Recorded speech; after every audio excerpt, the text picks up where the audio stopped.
In today's video, I'm going to teach you how to join your team that's using Notion.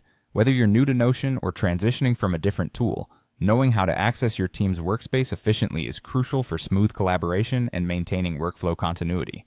So, let's get started. The journey begins right in your email inbox. Keep an eye out for a new message, specifically from Notion.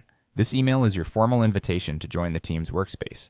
The subject line might include something like, "Join our workspace on Notion," so make sure to look for something along those lines. If you don't see it immediately, it's a good idea to check your spam or junk folders just in case it ended up there by accident.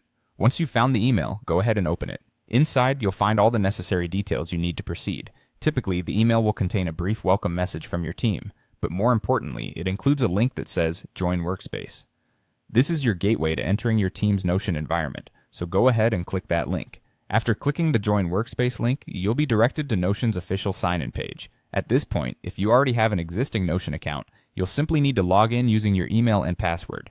If, however, you're new to Notion, don't worry, the process is straightforward. You'll be prompted to create a new account. All you have to do is fill in your basic information and follow the on-screen instructions to set up your new account. It's essential to ensure the email you're using to sign up matches the one your team used to send the invitation email, as this is how Notion identifies and grants you access to the correct workspace. Once you've logged in or finished setting up your new account, Notion will automatically add you to your team's workspace. You'll notice that there's no additional setup or approvals needed from here.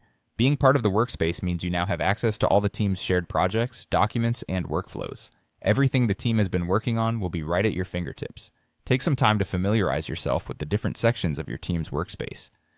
You might want to peek at the sidebar, where you can find various pages and categories your team has organized. This is your hub for everything happening within the team on Notion. Remember, effective collaboration starts with easy access to team resources, and now, you're set to contribute seamlessly with your team using Notion. If any issues arise, don't hesitate to reach out to your team leader for assistance. Thanks for watching, and I hope you're now ready to dive into your team's Notion workspace with confidence.